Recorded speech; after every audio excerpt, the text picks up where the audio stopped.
El tema de la predicación es la visión del Cristo glorificado.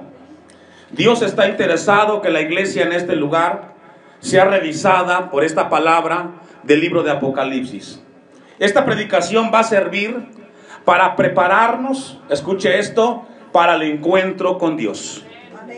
Cada vez que nos exponemos a la predicación de la palabra o leemos la Biblia en casa, nos estamos preparando para el día que estemos delante de Dios.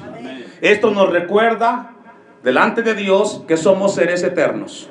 Solo estamos por un tiempo aquí en la tierra, un tiempo muy corto que pueden ser 60, 70, 80, 90 y en el máximo póngale 100, 115 años. Finalmente todos pasaremos y nos encontraremos con ese Dios que nos ha hablado a través de la predicación de la palabra. Y tenemos que prepararnos para ello. Así es de que yo le invito a que ponga mucha atención a este mensaje que tiene como propósito un evento futuro. El apóstol Juan, cuando escribe esta carta, lo que hemos leído, nos habla que estaba en la isla de Patmos. Él tiene una revelación de Cristo, del Cristo glorificado. No es el Cristo de la cruz. No es el Cristo que fue entregado al imperio romano y fue martirizado. No es ese Cristo que vemos en las películas con su rostro lleno de sangre. No, Juan vio a un Cristo, pero a un Cristo glorificado. Porque la historia del cristianismo de Jesucristo no terminó en la cruz. Él resucitó y prometió venir por segunda vez. Y deja esta revelación para que sea impartida a la iglesia, incluyendo la nuestra, en el siglo XXI, para alertarnos acerca de un evento que vendrá. Y dice la Biblia, entonces, en el versículo 9, yo Juan, vuestro hermano. Se presenta como ¿qué, hermanos? Como nuestro hermano en Cristo. Y esto es muy importante. Escuche esto que le voy a decir. No todos los seres humanos que estamos en la tierra somos hijos de Dios. Esto es bien importante. Juan dice, yo, vuestro hermano en Cristo. Se tiene la idea que todos somos cristianos. No importa qué religión seas, si eres o no cristiano, todos somos hijos de Dios. No. Todos somos criaturas de Dios. Pero solamente Dios estableció darnos el título de hijos cuando reconocemos a Cristo en nuestro corazón, en arrepentimiento y fe. Fuera de ello, somos criaturas o son criaturas. El apóstol Juan, en el Evangelio, capítulo 1, vaya y busque conmigo, Evangelio de Juan, capítulo 1, versículo 12, porque es importante traer esto a nuestra vida de parte de Dios. Juan se presenta en el versículo 9 del capítulo 1 de Apocalipsis y dice, yo vuestro hermano. Es importante que sepamos delante de Dios qué significa esa frase hermano. Muchos de ustedes vienen de familias cristianas y algunos asumen que son cristianos porque toda la vida han estado aquí. Déjeme traerlo a la realidad. Usted no es cristiano a menos de que nazca de Dios. Amén. Mientras tanto, usted seguirá escuchando y escuchando un mensaje de salvación.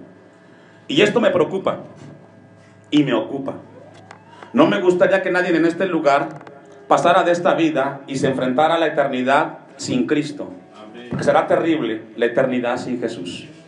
Dice el apóstol Juan, ¿ya lo tiene? Amén. Juan 1:12. Amén. Mas a todos los que le recibieron, a los que creen en su nombre, lea conmigo. Les dio potestad de ser hechos hijos de Dios. ¿Sí logramos entender esa parte? Dice la Biblia entonces, aquellos que le recibieron. Amén. A aquellos que le han entregado y creen en el nombre de Jesucristo, les dio el derecho, la potestad de ser llamados hijos de Dios. Amén. Y gloria a Dios que ahí está usted y allí estoy yo. Amén. Pero si usted no es cristiano, si usted no le ha entregado su vida a Cristo, usted es criatura. Usted necesita en su vida apresuradamente a Cristo en su corazón. Amén. Porque sería muy terrible que usted enfrentara la eternidad sin ser hijo de Dios. Entonces, y el texto lo explica en el versículo 13. Ponga su vista ahí. A los cuales, a los hijos, a los cuales no son engendrados de sangre, ni de voluntad de carne, ni de voluntad de varón, sino de Dios. Y ahí está el nuevo nacimiento. No todos somos cristianos. Por ejemplo, aquí en México se dice, las estadísticas, los registros, que somos un país cristiano, que el 99% de la población en México son cristianos y se asume que por la religión son cristianos. Pero déjeme decirle que a menos de que nazcamos de Dios, somos cristianos, mientras son criaturas, creación de Dios. Amén. Tenemos que nacer de nuevo. Y hoy te pregunta Dios, ¿eres cristiano? ¿Has nacido de Dios? Si no, hoy Dios te habla para que le entregues tu vida a Cristo. Amén. Juan entonces dice, un texto más para cerrar, Primera de Pedro, capítulo 3, versículo 5, para cerrar este punto de hermanos en Cristo. Cuando Juan se presenta como hermano, es porque somos de la misma línea, participamos de las mismas promesas. Y dice el apóstol Pedro en la primera carta, capítulo 1, versículo 3, bendito el Dios y Padre de nuestro Señor Jesucristo, que según su grande misericordia nos hizo renacer, ¿para qué?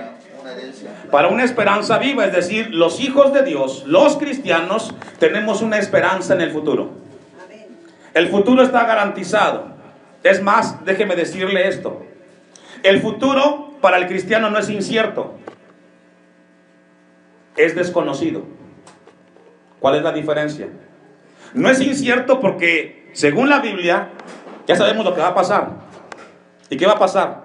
Estaremos con Cristo por la eternidad. No es incierto. Es desconocido porque aún no hemos llegado a ese tiempo futuro.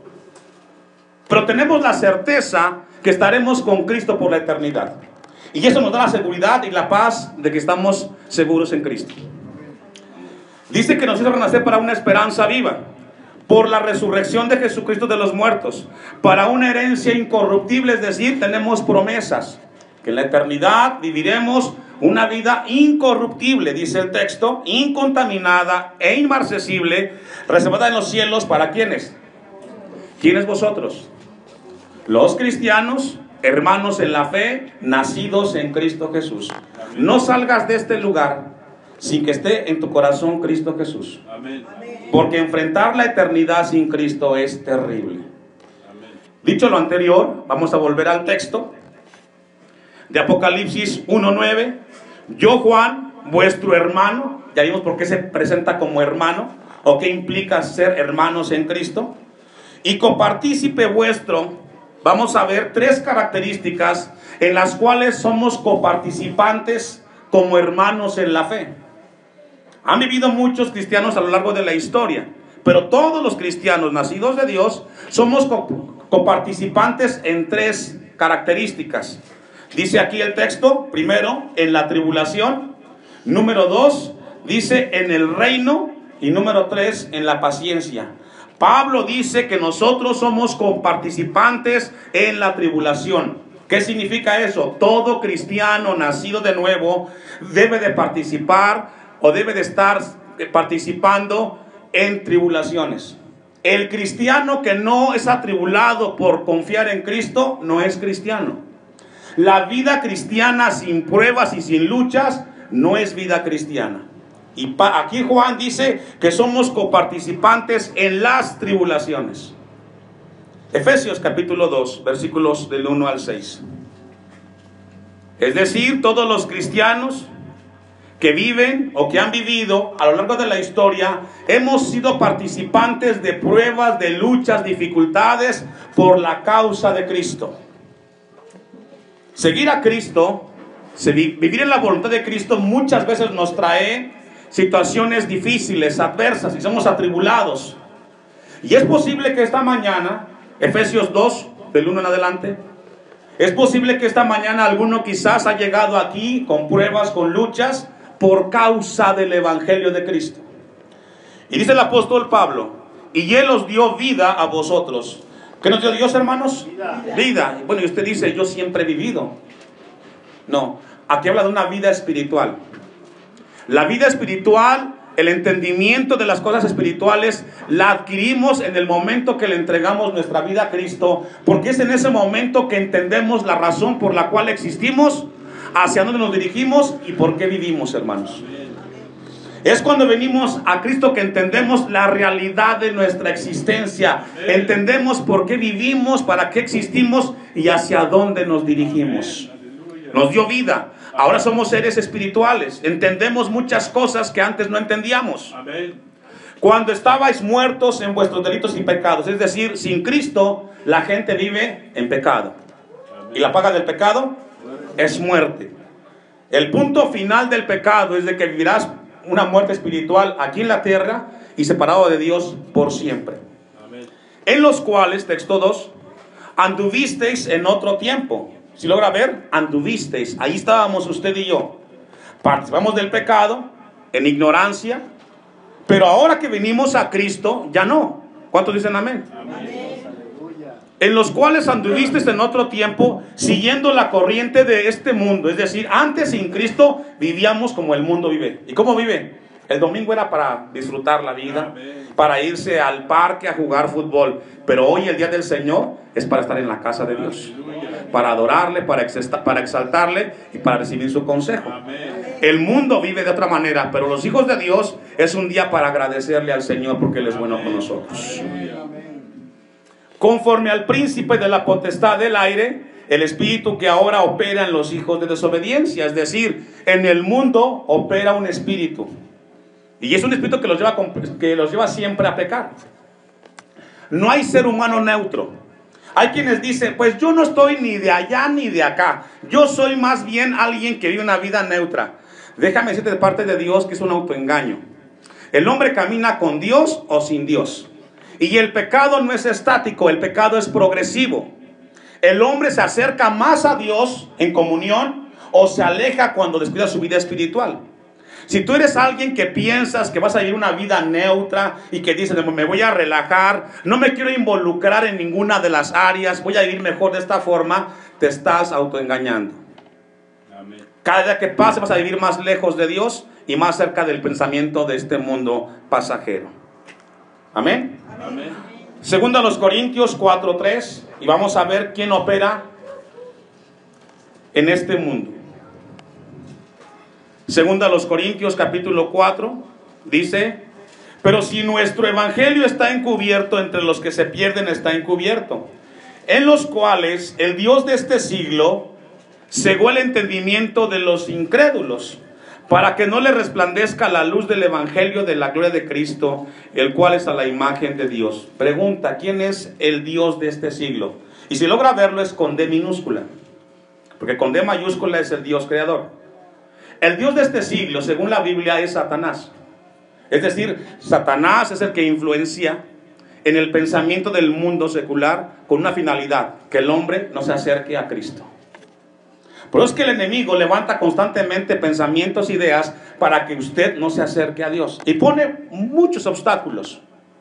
Porque él sabe, Satanás sabe, que usted sin Cristo estará condenado por la eternidad. Y él no quiere que usted venga al conocimiento del Señor. Amén.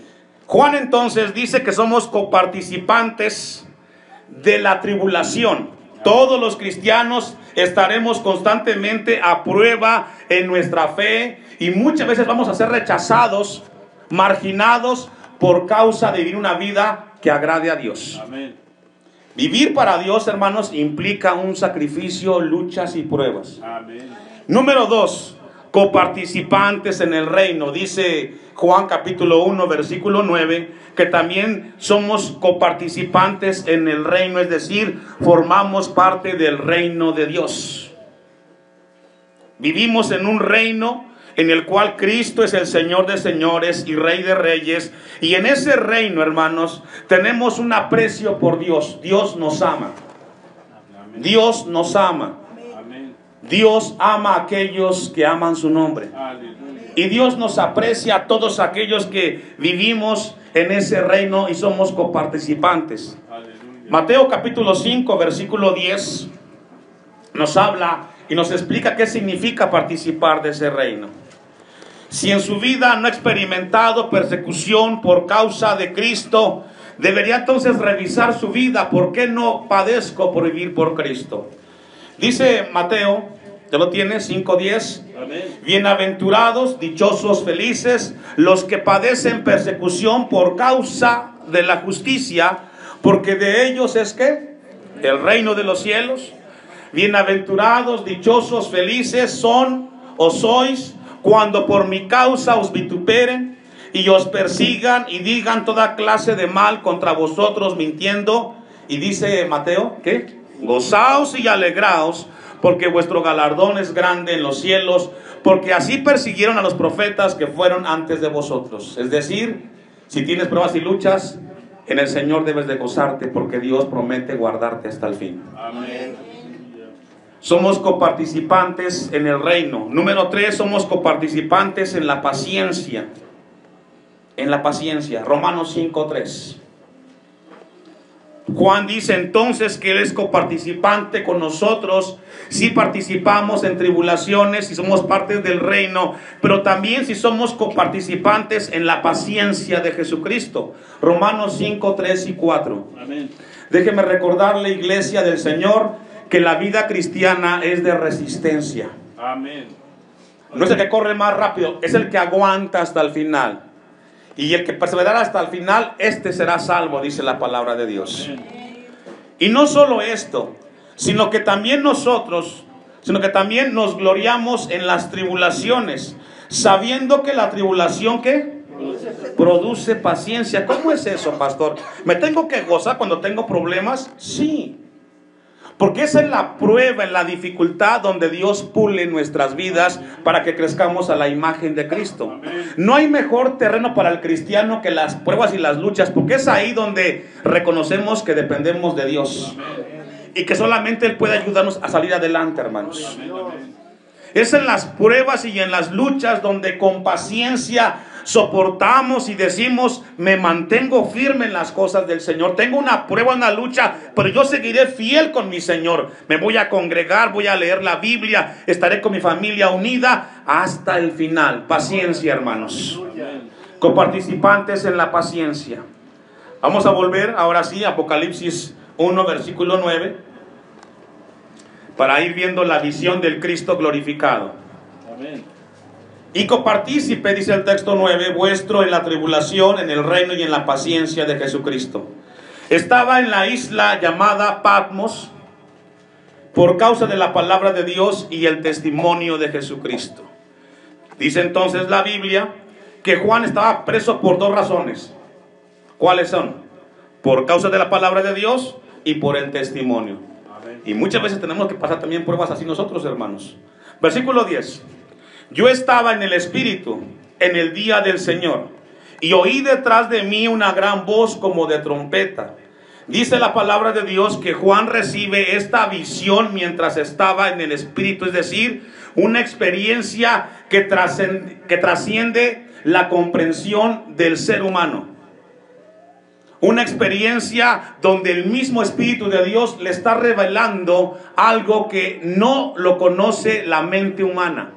Y Juan en ese momento dice que estaba en el día del Señor, es decir, un día en el que Cristo resucitó. No habla del día del juicio, habla del día de congregarse, el día domingo. Y oí detrás de mí una gran trompeta, es decir, escuchó la voz de aquel que la hablaba como una trompeta. Y esta voz es más o menos la que encontramos en Ezequiel capítulo 2, versículo 2 del 3 y al 3, donde nos habla cómo es de que Dios le habló, con una voz fuerte y penetrante. Y dice Juan que esta voz le dijo a él, versículo 11, que decía: yo soy el alfa y el omega. El alfa es la primera letra del alfabeto griego, la omega es la última letra, es decir, el principio y el fin, el primero y el último. Escribe en un libro lo que ves. Y comienza aquí entonces Juan a recibir la instrucción de escribir lo que está recibiendo en ese momento. Y dice: y lo envías a las 7 iglesias. Es decir, es un mensaje para la iglesia del Señor. ¿Cuántos son cristianos? Amén. Para usted es el mensaje. Y luego nos habla de iglesias en aquel momento ubicadas en un distrito de Asia Menor, que habla de Éfeso, Esmirna, Pérgamo, Tiatira, Sardis, Filadelfia y la Odisea. Es decir, es un mensaje para la iglesia del Señor. Y encontramos en el versículo 12 qué es lo que él vio. Versículo 12.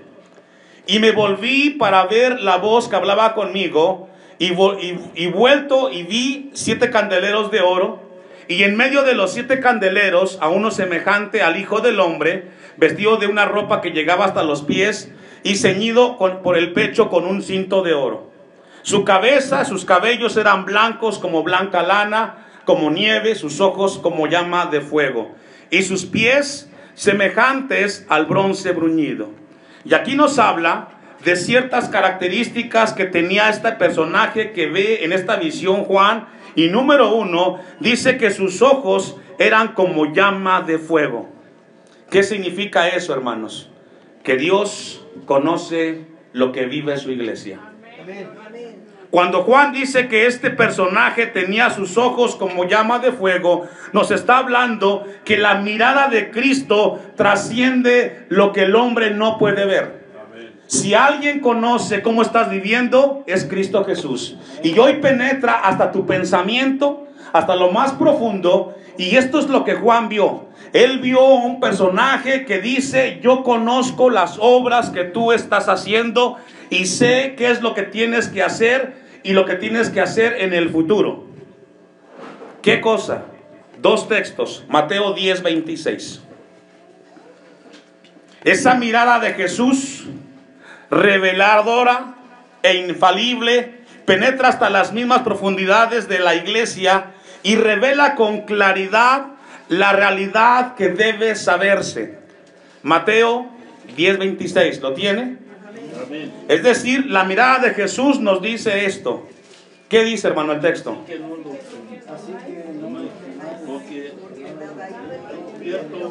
haya de ser manifestado, ni oculto que no haya de saberse.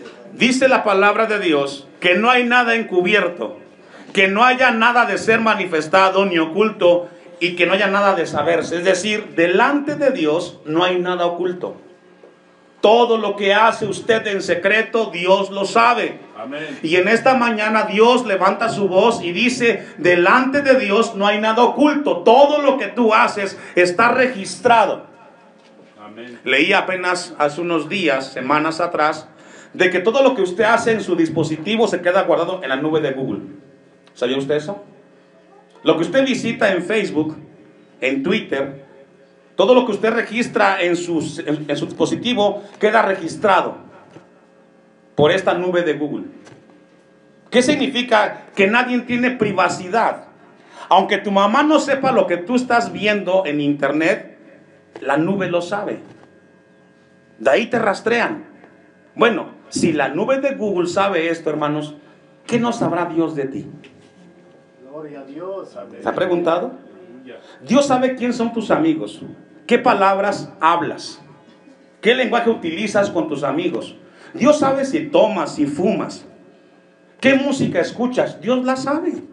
Y hoy te dice esta mañana que no hay nada encubierto que no se sepa, y que todo se tendrá que entregar cuentas. Amén. Esa es la mirada del Cristo de Apocalipsis 1, versículo 12, como ojos de fuego.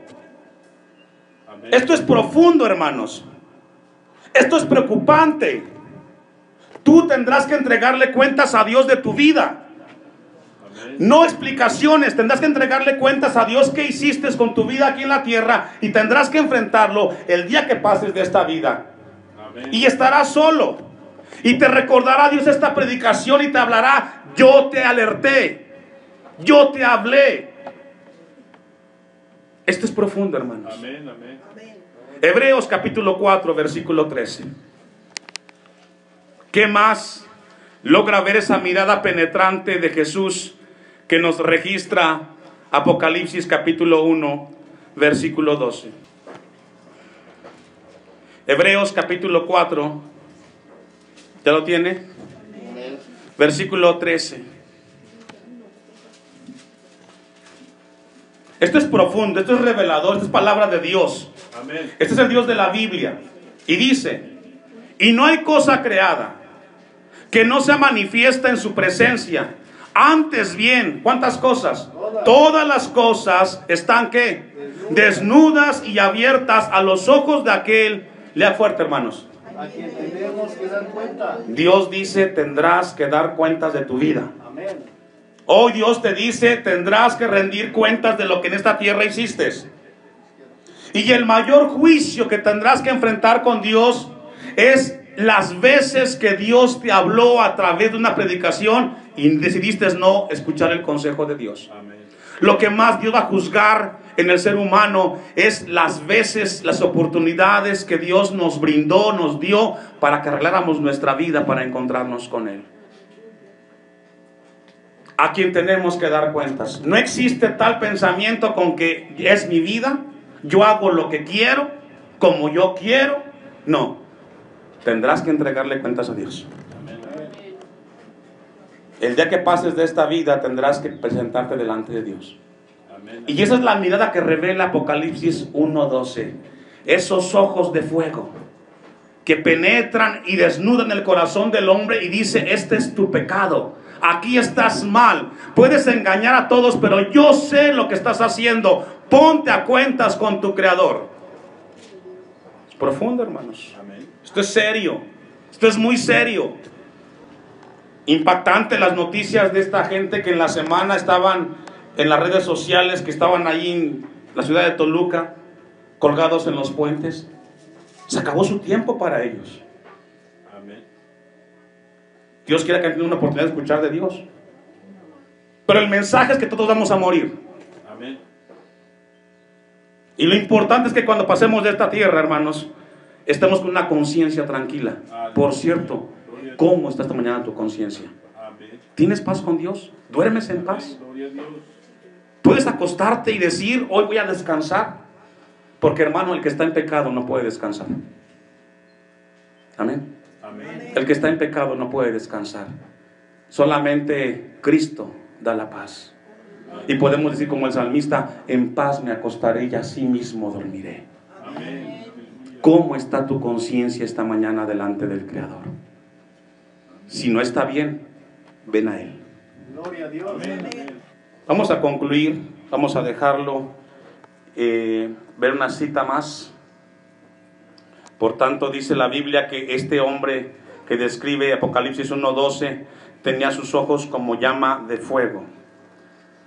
Y nos habla de lo importante que es el mensaje que Juan está viendo en ese momento. La palabra de Dios nos habla de esa autoridad. Y luego dice otra porción de Apocalipsis 1, versículo 12. Dice que los pies eran como semejantes al bronce bruñido, refulgente como un horno. Y esto nos habla, hermanos, de juicio. De juicio. Juan ve una visión en la cual la iglesia tiene que mantenerse pura para el Señor. Cristo viene por una iglesia sin mancha, sin arruga. Cristo viene por vidas en comunión con su Creador. Cristo esta mañana nos habla, hermanos, de que tiene que haber en la vida del cristiano una vida de paz con su Creador. Concluimos, Hebreos 12:5 al 10. Esos pies del Señor Jesucristo que describe Juan era para acercarse a la iglesia y decirle a la iglesia que Cristo tiene autoridad para disciplinar a su iglesia, hermanos. Amén. Los pies que habla aquí Juan nos habla de un Señor Jesucristo que desea que en su iglesia haya orden, haya temor. Todos somos imperfectos, fallamos y pecamos. O diga quién no, todos fallamos. Pero el Hijo de Dios, cuando falla y peca, sabe que tiene que ir a Cristo. Él es fiel y justo para perdonar nuestros pecados. Pero tenemos que ir a Cristo, poner en paz nuestra vida, pedirle perdón, corregir y caminar con Cristo hasta el final. El hombre y la mujer que pecan y siguen viendo lejos de Dios es porque no han entendido esta parte. Y dice Hebreos 12:5: y habéis olvidado la exhortación que como a hijos se os dirige diciendo: hijo mío, no menosprecies la disciplina del Señor, ni desmayes cuando eres reprendido por Él. Porque el Señor al que ama, ¿qué? Disciplina. Si Cristo me ama y yo estoy mal, ¿qué hace Cristo? ¿Para qué? Para que me corrija y venga el Señor. Ese es el mensaje esta mañana. Si somos hijos de Dios y hicimos algo mal, va a hablarnos Dios para corregirnos, para volvernos al camino y caminar en el orden de Dios. Amén. Y azota a todo aquel que recibe por hijo. Si soportáis la disciplina, Dios os trata como a hijos. Fíjese, si Dios está con tu vida disciplinando y con tu vida te está tratando, hermanos, dale a Dios gracias porque Él es tu Padre. Amén. Y Él quiere que estés bien. Gloria a Dios. Pero si estás mal y no sientes que Dios contigo tiene un trato, preocúpate, porque entonces no eres hijo, eres criatura. Amén. Y es terrible. Amén. ¿Qué hijo es a quien el padre no disciplina? Pero si se os deja sin disciplina, de la cual todos han sido participantes, es decir, en algún momento pasamos por ese terreno, dice el texto, pero si se os deja sin disciplina, de la cual todos han sido participantes, entonces sois bastardos y no hijos. Ahí está, eres criatura. 9. Por otra parte, tuvimos a nuestros padres terrenales que nos disciplinaban y los venerábamos. ¿Por qué no obedecemos mucho mejor a quién? Al Padre. Ahí está. Y aquellos ciertamente por pocos días nos disciplinaban como a ellos les parecía, pero es decir, nuestro Padre Celestial, lo que nos es provechoso para que participemos, lea fuerte, De su santidad. ese es el resultado de una disciplina para la gloria de Dios Amén. y para el bien de su pueblo. Amén. Póngase de pie.